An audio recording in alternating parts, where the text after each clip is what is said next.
네, 오늘도 너무나 보고 싶었던 우리 주하나 성도님들과 함께 예배하고 말씀을 나눌 수 있어서 너무나 기쁘고 반갑고 좋습니다. 제가 대학교 다닐 때 독일로 어학연수를 다녀온 적이 있습니다. 독일만 갔다 오기에는 너무 아깝고 유럽 대륙이 다 연결이 되어 있다 보니까 다른 나라들도 제가 방문을 했었는데요. 이탈리 그리고 또 제가 어디를 갔죠? 네. 스위스 등등 여러 나라들을 이제 기차를 타고 다녔는데요. 이탈리아를 방문했을 때 피사의 사탑을 가게 되었습니다. 피사의 사탑을 가니까 굉장히 많은 사람들이 줄을 서서 특정한 자세로 사진을 찍고 있었습니다. 이렇게 받치는 듯한 모습으로 사진을 찍더라고요. 왜 그렇게 이 피사의 사탑이 유명해졌을까요? 그렇게 사진을 찍을 것 같은 이 포즈로 찍을 수 있는 기울기 때문입니다. 사실은 이 피사의 사탑은 처음부터 이렇게 될 수밖에 없었습니다. 겉은 굉장히 화려하게 지었지만 이 속이 잘못되었기 때문이죠. 아름다운 대리석으로 또 화려하게 겉모습을 하얗게 예쁘게 만들었지만 이 건물이 완공되기 전에 이미 약한 그 집안, 땅에 세웠기 때문에 이렇게 기울기 시작한 것입니다.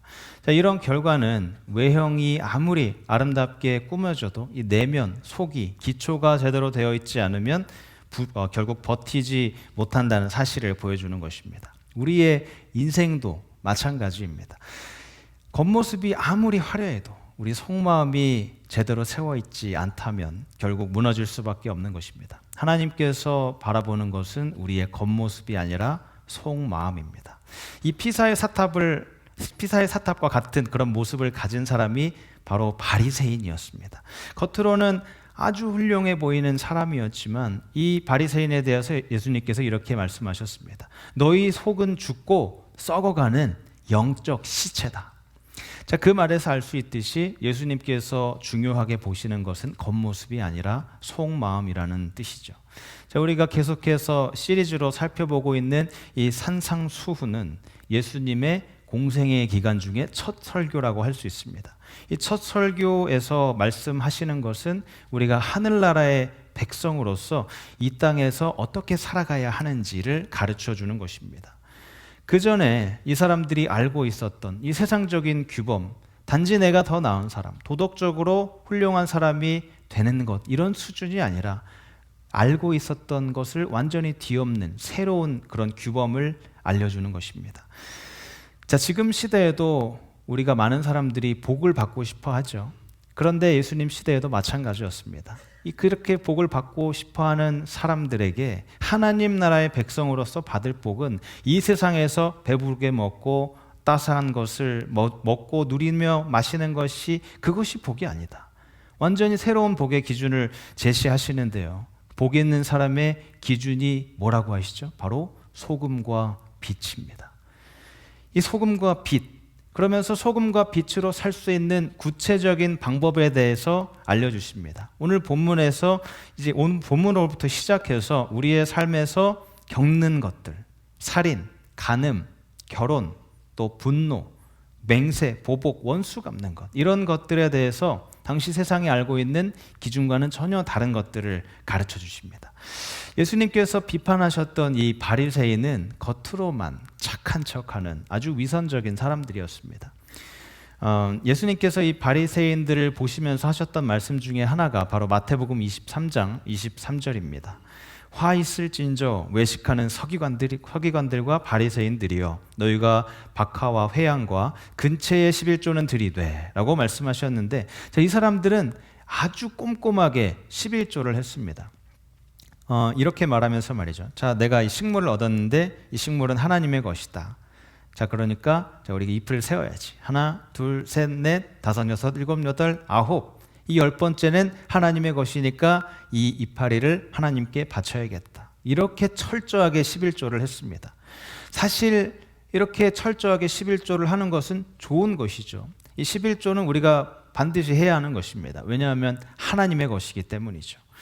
자, 그런데 예수님께서 지적하는 것은 이 바리새인이 11조를 드리는 것이 잘못되었다라는 것을 지적하신 것이 아닙니다. 23절 뒷부분을 보시면 너희가 11조는 드리되 율법에 더 중한 바 정의와 긍휼과 믿음은 버렸도다. 이게 무슨 뜻이죠? 너희가 11조도 바쳐야 하지만 그보다 더 중요한 것, 특히 자비와 사랑을 베풀고 하나님에 대한 신실함을 제대로 지키지 못했다. 이것을 지적한 것이죠. 사도 바울도 로마서 10장 3절에서 이 바리새인에 대한 그런 위선적인 태도를 지적하면서 말했습니다. 하나님의 의를 알지 못하고 자기 의를 세우려 함으로 하나님의 의에 복종하지 아니하였느니라. 바울이 바로 지적한 것이 겉모습이 아니라 속이 중요하다는 것을 알려주는 것이죠. 자, 그러면서 예수님께서 6가지 비유 중에서 첫 번째 비유를 말씀하십니다. 그것이 바로 살인입니다. 자, 이 살인하지 말라는 계명은 원래 출애굽기 20장 13절에 있는 10계명으로부터 온 것입니다. 이 10계명에는 살인하지 말라라고 하면서 그냥 끝인데, 이제 이 말씀을 가지고, 이 10계명을 가지고 그 후대에 유대인 학자들과 또 랍비들이 이 문구를 추가한 것입니다. 심판을 받게 되리라. 이 문구를 추가하면서 다른 의미로 바뀌게 됩니다. 이 심판이라는 것으로 계명을 제한하고 왜곡하는 것이죠. 원래 하나님께서는 살인하지 말라라고만 말씀을 하셨는데, 유대인들이 내가 살인만 안 하면 다른 모든 것은 해도 된다. 다른 사람을 때리고 피 흘리게 하고 상처 주고 아프게 하는 것은 괜찮고 살인만 하지 않으면 된다. 이렇게 계명을 제한시켜 버린 것입니다. 그런데 예수님께서는 이 칼을 들고 사람을 죽이는 행위만이 살인이 아니라고 말씀하십니다. 마음속 깊은 곳에 있는 미움과 증오, 특히 분노가 살인이다라고 알려주십니다. 즉, 이 살인이란 죽이는 행동만이 아니라 그 행동을 일으키는 마음에서 시작되는 것이다 라고 말씀하는 것이죠. 결국 이 사람을 죽이는 총보다, 칼보다 더 무서운 것은 우리 안에서 자라나는 미움과 분노라는 사실입니다. 자, 어떤 가정에서 이 한 아들이 역사 과목 공부를 하다가 이제 아빠에게 물었습니다. 아빠, 이렇게 역사 과목을 공부하다 보니까 전쟁이 너무 많이 나오는데 왜 이렇게 사람들은 전쟁을 일으키고 서로 죽이고 죽이는 거예요? 자, 이렇게 아들이 질문을 했을 때 아빠가 대답을 합니다. 글쎄, 자, 예를 들어서 우리 한번 살펴보자. 제1차 세계대전의 전쟁에서는 이제 독일군이 벨기에를 침공했단다. 그런데 설거지를 마치고 이제 아들 방을 청소하려고 걸레를 들고 들어온 엄마가 그 이야기를 듣고 아빠의 말을 딱 끊습니다. 여보, 아니야. 지금 아이에게 지금 잘못된 정보를 가르치면 어떡해? 그게 아니라 정확하게는, 자, 이렇게 말을 이어가려고 할 때 이제 아빠의 얼굴이 울그락불그락해지면서 엄마에게 이야기를 합니다. 지금 아들이 나한테 물었지 당신에게 물은 것이 아니잖아. 당신 역사도 잘 알지 못하면서 왜 이렇게 끼어들어? 자, 그랬더니 엄마가 이야기를 합니다. 내가 역사를 모른다고 역사 모든 수업에서 이 A를 맞은 내가, 그러면서 갖고 있는 걸레를 바닥에 집어 던지고는 문을 쾅 닫고 나가버렸습니다. 자, 잠시 동안 정적이 흐른 뒤에 이제 아빠가 다시 아들에게 이야기를 합니다. 그래서 전쟁이 어떻게 시작되었냐 하면, 그랬더니 아들이 아빠의 말을 끊고 이야기를 합니다. 아빠, 왜 전쟁이 시작되는지 제가 알 것 같아요. 자, 이렇게 마음에서 시작된다는 것을 아들이 엄마와 아빠의 대화를 통해서 깨달은 것이죠. 자, 전쟁이 어떻게 시작되는지를 보여주는 이 이야기처럼 예수님께서 우리에게 말씀하십니다. 살인은 행동만이 아니라 우리 마음속에서 시작되는 미움과 분노, 이것이 바로 살인이다. 이런 작은 다툼과 분노와 상처가 점점 커지면서 우리 관계를 무너뜨리고 공동체를 무너뜨리는 전쟁으로까지 이어지는 것입니다. 자, 그러면서 예수님께서는 여러 가지 분노에 대해서 말씀하십니다. 먼저 22절 보시면 노하는 것인데요. 형제에게 화를 내는 것입니다. 형제라고 번역이 되어 있지만 형제뿐만이 아니라 형제, 자매, 또 배우자, 우리 자녀, 또 내 주변에 있는 모든 사람을 다 지칭하는 것입니다. 이런 사람 중에 누군가가 나에게 잘못을 하면 내 마음속에 무언가 부글부글 끓어오르는 그런 것이 있죠. 자, 이런 분노가 마치 염산처럼 내 마음을 부식시키고 또 내 영혼을 해치는 것입니다. 분노가 시작되면 여기서 멈추지 않고 이제 경멸하는 것까지 나아갑니다. 그 다음에 이제 내 형제에게 라가라는 말이 나오죠. 이 말은 번역하기 어려운 표현인데 문자적인 표현으로는 너는 아무 쓸모없는 사람, 너는 가치가 없는 사람, 이런 뜻입니다. 번역이 어려워서 그냥 라가라고 쓰는 것인데 그냥 다른 사람을 무시하고 깔보는 것입니다. 그런 행동을 하면서 다른 사람의 가치를 짓밟고 그런 행위로서 살인의 씨앗이 되는 것이죠. 자, 그 다음은 정죄하는 분노입니다.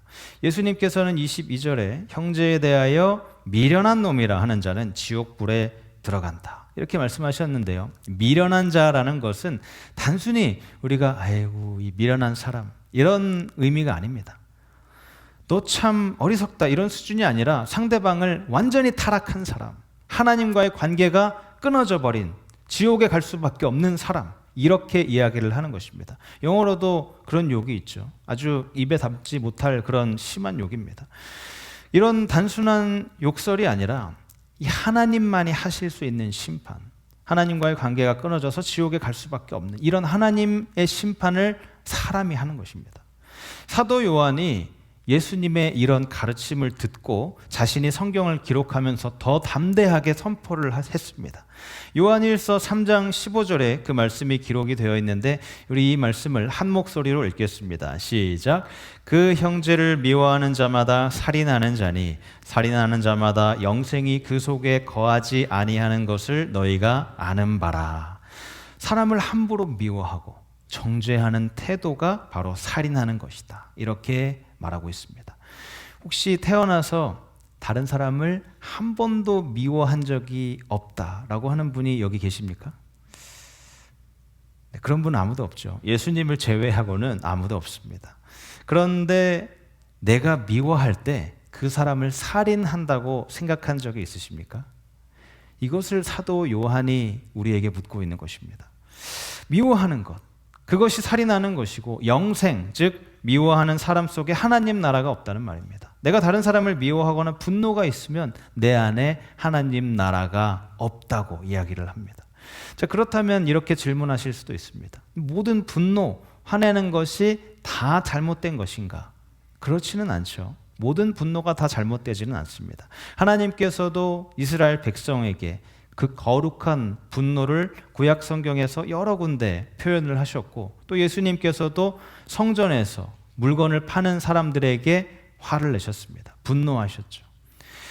자, 사람의 품격은 무엇에 분노하는가에 나타나게 됩니다.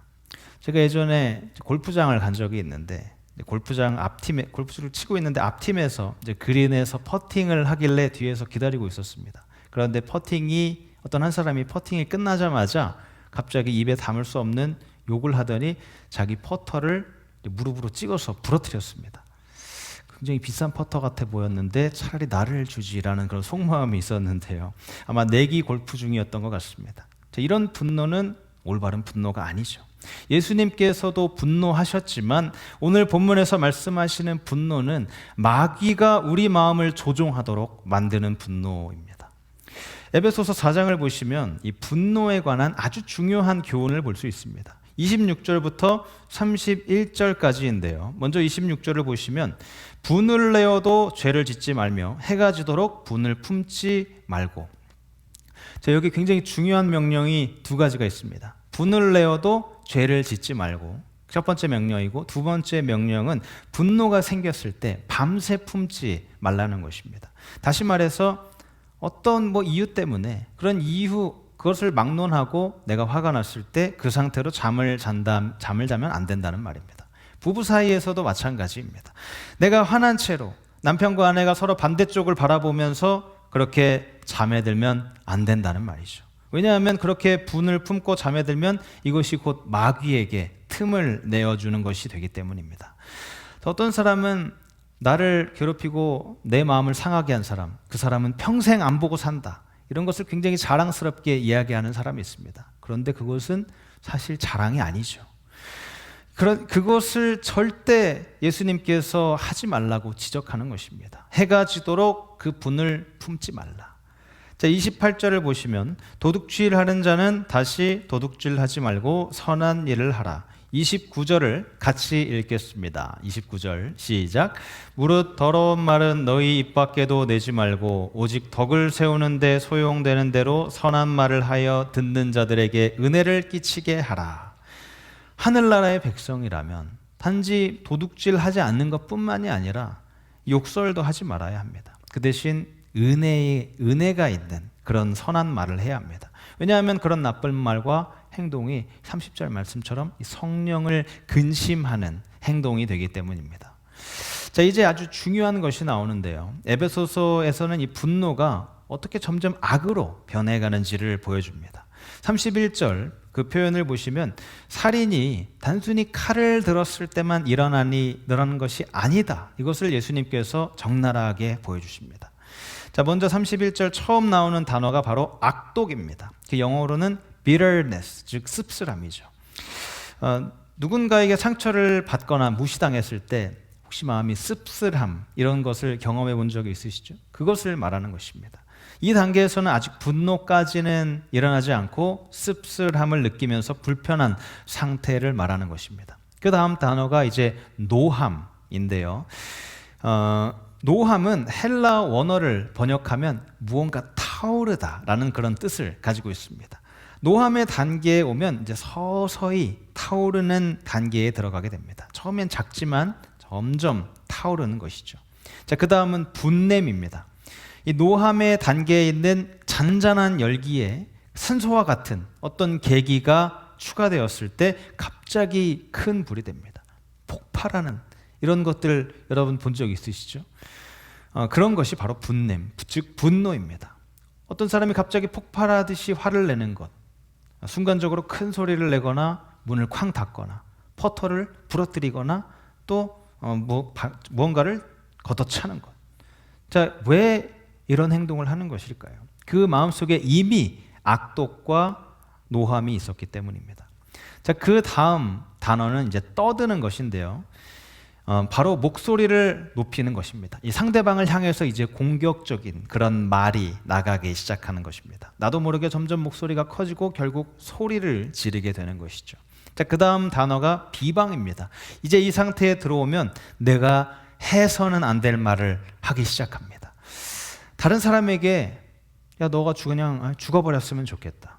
또 내 배우자에게 내가 당신이랑 왜 결혼을 해서 이 고생을 하고 있는지, 내가 결혼한 것 후회된다. 또 내 자녀에게 내가 너를 왜 낳았는지 모르겠다. 자, 이런 완전히 통제력을 잃은 상태가 된 것이죠. 자, 어떤 심리학자들은 분노는 표출하면 좋다. 그렇게 감정을 배출해야 한다라고 말을 하는데 다 그렇지는 않습니다. 실제적인 연구를 살펴보시면 그 연구가 틀렸다고 주장하는 것이 훨씬 많습니다. 이 브래드 부시먼이라는 학자는 많은 사람을 검사하고 또 오랜 기간 동안 연구한 끝에 내린 결론은 바로 이것입니다.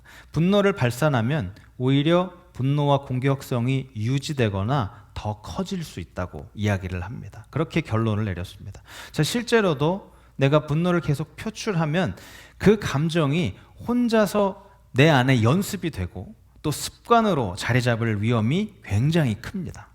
자, 이것은 성경이 말하는 것과 같습니다. 잠언은 유순한 대답은 분노를 쉬게 한다고 말을 하는데 분노를 그냥 표출하는 것이 아니라 분노를 다루는 방법을 선택하라고 말하는 것이죠. 자, 이 앞서 말한 모든 것이 이제 모이게 되면 그 31절 마지막 단어 악의가 됩니다. 이것은 그냥 나쁜 감정이나 험한 말에 머무는 것이 아닙니다. 실제로 내가 해를 끼치려는 이런 행동으로 이어지는 것입니다. 이 악의가 결국 살인으로까지 이어질 수 있는 것이죠. 여기서 말하는 살인은 무언가 이런 물리적인 그런 행위만을 말하는 것이 아닙니다. 다른 사람을 적대하는 행위, 관계를 깨트리고 또 삶을 망가뜨리는 행위, 이 모든 것이 다 살인입니다. 여러분 생각해 보시기 바랍니다. 내 입에서 나오는 그런 말들로 다른 사람의 평판을 깎아내리고 관계를 부수고 낙심시키고 절망에 빠지게 하는 것, 이것이 바로 살인이다. 예수님께서 이것을 말씀하는 것입니다. 자, 요즘은 인터넷이 굉장히 발달된 시대이기 때문에 손가락으로도 살인이 가능합니다. 바로 악플이죠. 다른 사람의 명예를 빼앗고 본인은 날카로운 지적을 한다고 그렇게 적지만 그것이 사람을 좌절시키고 실제로 자살에까지 이르게 하는 것입니다. 악의, 즉 모든 악은 사람을 해치게 만드는 힘이 되는 것입니다. 그래서 예수님께서는 행위가 아니라 내 마음에 대해서 계속 말씀하는 것입니다. 여기 계신 많은 분들 중에서 나는 절대 그런 일을 할 사람이 아니다 라고 생각을 하시는데요, 맞습니다. 실제로 사람을 죽이는 행동까지는 가지 않죠. 그런데 중요한 것은 이 씨앗이 내 안에 있다는 사실입니다. 이 씨앗이 내 안에 오래 있게 되면 결국 이것은 다른 사람과의 관계를 망칠 뿐만이 아니라 내 영혼까지 상하게 만드는 것입니다. 예수님께서는 바리새인들에 대한 이 하나의 비유만 말씀을 하셨지만 이 안에 담긴 메시지는 분명합니다. 사람이 죄인으로 드러나는 것은 행동이 아니라 속마음에서 시작되는 것이다. 그러므로 지금 이 순간 여러분 내 속마음을 스스로 한번 살펴보시기 바랍니다. 내 안에 뿌리내린 씁쓸함, 이런 악독, 악의, 분노가 어디까지 퍼져 있는지, 그리고 주님의 도우심으로 이 뿌리를 어떻게 뽑아낼 수 있는지 진지하게 물어보시기 바랍니다. 자, 여기까지 이제 분노와 악의에 대해서 함께 살펴보았는데요. 그 다음 예수님께서 어떻게 이 말씀을 우리 삶에 적용할 수 있는지에 대한 가르침을 주십니다. 예수님께서는 단순한 행위가 아니라 이 마음의 관계, 또 회복이 있어야 된다고 말씀하십니다. 본문 23절, 24절을 다시 한번 보시면, 그러므로 예물을 제단에 드리려다가 거기서 내 형제에게 원망 들을 만한 일이 있는 것이 생각나거든. 24절, 예물을 제단 앞에 두고 먼저 가서 형제와 화목하고 그 후에 와서 예물을 드리라. 여기서 우리는 우선순위를 볼 수 있습니다. 우리가 이 땅을 살아가는 하나님의 자녀로서 하나님께 할 수 있는 가장 아름답고 영광된 행위가 무엇일까요? 바로 예배입니다. 그렇게 아름다운 행위, 우리 지금 본문 23절에서 이야기하고 있는 것은 이 예물을 제단에 드리는 것, 이것이 바로 예배를 말하는 것입니다. 예배가 정말 중요한데 그보다 더 중요한 것이 있다. 바로 다른 사람과 관계를 회복하는 것이다. 왜냐하면 예배를 드리는 그 사람의 마음이 상해 있다면 하나님께서 원하시는 진정한 예배를 드릴 수 없기 때문에 예수님께서 이것을 말씀하는 것입니다. 예배보다 먼저 해결해야 하는 것이 바로 사람과의 화목입니다. 가인과 아벨 사건이 이것을 증명하죠. 하나님께서는 아벨의 제사는 받으셨지만 가인의 제사는 받지 않으셨습니다. 인류 최초의 살인자가 바로 가인인데요. 이 가인이 살인을 저지르게 됐던 그 이유, 바로 하나님께서 가인의 제물을 받지 않으셨기 때문입니다. 이렇게 제물을 받지 않으셨을 때 가인이 굉장히 화를 냅니다. 그럴 때 이제 하나님께서 하시는 말씀이 있는데 창세기 4장 7절입니다. 내가 선을 행하면 어찌 낯을 들지 못하겠느냐? 선을 행하지 아니하면 죄가 문에 엎드려 있느니라. 죄가 너를 원하나 너는 죄를 다스릴지니라. 하나님께서 가인에게 물으십니다. 어찌하여 내가 화가 나 있느냐? 너가 화가 나 있는 이유, 그것은 바로 너가 선을 행하지 않았기 때문이다. 하나님께서 가인의 제물을 받지 않으신 이유, 바로 선을 행하지 않았기 때문이라고 말씀하십니다. 제물 자체가 문제가 있는 것이 아니다. 제물을 드린 사람의 마음이 문제가 있다는 것을 지적한 것이죠. 이 말은 형식적인 예배, 이것을 하나님께서 받지 않으신다고 말씀하는 것입니다. 하나님을 향한 온전한 마음이 있어야 하고 또한 이웃과의 바른 관계, 이것이 이 둘이 함께 가는 예배를 하나님께서 받으신다라고 말하는 것입니다. 그래서 예수님께서는 만약 예배 도중에라도 성령께서 마음속에 너가 누군가 마음을 상하게 한 것이 기억이 나거든, 이렇게 알려주시면서 예배를 멈추고 가서 먼저 그 사람과 화목해야 한다, 이것을 알려주는 것입니다. 이것은 예배와 사람 두 개 중에서 무언가 하나를 선택하라는 말이 아닙니다. 먼저라는 말처럼 진정한 예배를 위해서는 먼저 관계가 회복되어야 하는 것을 가르쳐 주시는 것이죠. 또 본문 25절을 보시면 예수님께서는 길을 가다가 고발하는 자를 만났을 때 재판정까지 끌고 가지 말고 길에서라도 화해하라고 말씀하십니다. 이것은 우리가 품은 원한, 이것이 나를 가두는 감옥이 될 수 있다는 것을 알려주는 것입니다. 자, 실제로 제가 많은 사람들을 이제 만나보았을 때 이분들 중에서 다른 사람이 나에게 나쁜 일을 해서 내가 원한을 갖고 있는 경우, 그런데 그것을 용서했을 때 이 사람들이 실제로 자유하게 되는 그런 경험들을 제가 많이 보았습니다. 자, 이 원한과 같은, 그런데 이 원하는과 같은 문제를 내가 계속 마음에 품고 예배를 드리면 이 예배가 공허할 수밖에 없습니다. 진정한 예배는 하나님과의 관계뿐만 아니라 사람과의 관계까지 온전하게 세워질 때 완성이 되는 것입니다. 지금 이 자리에서 내 스스로에게 질문해 보시기 바랍니다. 내 마음에 풀지 못한 그런 관계가 있는가? 내 예배가 과연 진정한 예배인가? 이 마음속에 누군가가 떠오르신다면 가능한 한 빨리 찾아가 화해하고 그 관계를 회복하시기 바랍니다. 진정한 예배자는 재물이 아니라 먼저 사람과의 관계를 바로 세우는 사람입니다. 이 땅을 살아가는 하늘나라의 백성으로서 사랑과 용서와 화해의 삶으로 하나님을 예배할 수 있는 진정한 예배자로 살아가는 모든 분들이 되시기를 주님의 이름으로 축복합니다. 자, 이제 말씀을 마무리합니다. 예수님께서는 단지 살인하지 말라는 그런 외형적인 계명을 주신 것이 아닙니다. 살인의 뿌리가 어디에 있는지를 우리에게 가르쳐 주는 것이죠. 칼과 흉기로 사람을 죽이는 것만이 살인이 아니고 내가 욕하고 화내고 분노하고 좌절시키고 실망시키고 마음을 아프게 하는 모든 것이 다 살인이라고 말씀하십니다.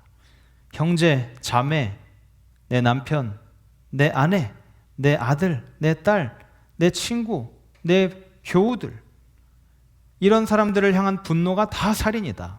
왜 이렇게 예수님께서 강력하게 이 살인에 대해서 지적을 하시는 것일까요? 그만큼 이 분노가 너무너무 우리에게 위험한 것이기 때문입니다. 하늘나라의 백성으로서 우리가 가장 영광되게 할 수 있는 것이 바로 예배인데, 이 예배에 앞서서 다른 사람과 관계를 먼저 회복해라. 이것을 깨닫고 화목하라고 하십니다. 자, 이런 관계를 회복시켜 주시기 위해서 바로 예수님께서 오셨습니다. 우리의 힘으로는 이것을 해결할 수 없기 때문에, 내 사람의 힘만으로는 할 수 없기 때문에 예수님께서 우리가 진정한 예배를 드릴 수 있도록 하나님과의 관계를 회복시켜 주시고 또 다른 사람과의 관계를 회복시켜 주시기 위해서, 여러분을 위해서 바로 오신 것입니다. 하나님께서는 여러분을 너무너무 존귀하게 여기십니다. 그렇게 하나님께서 나를 존귀하게 여기신 것처럼 나도 다른 사람을 존귀하게 여기는 것, 내 형제들, 내 자매, 내 아내, 남편, 내 자녀, 내 교우를 존귀하게 여기는 삶, 이것이 바로 하나님께서 여러분에게 원하시는 삶입니다.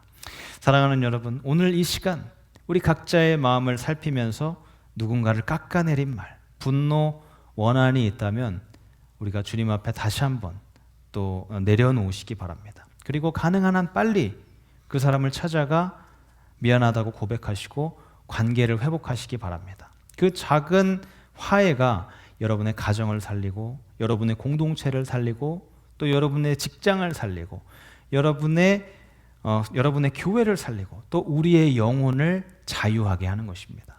이 말씀을 마음에 품고 한 주간을 하나님의 자녀로 살아내면서 내 말과 행동으로 사람을 죽이는 것이 아니라 살리는 하늘나라의 백성으로 살아가는 모든 분들이 되시기를 주님의 이름으로 축복합니다.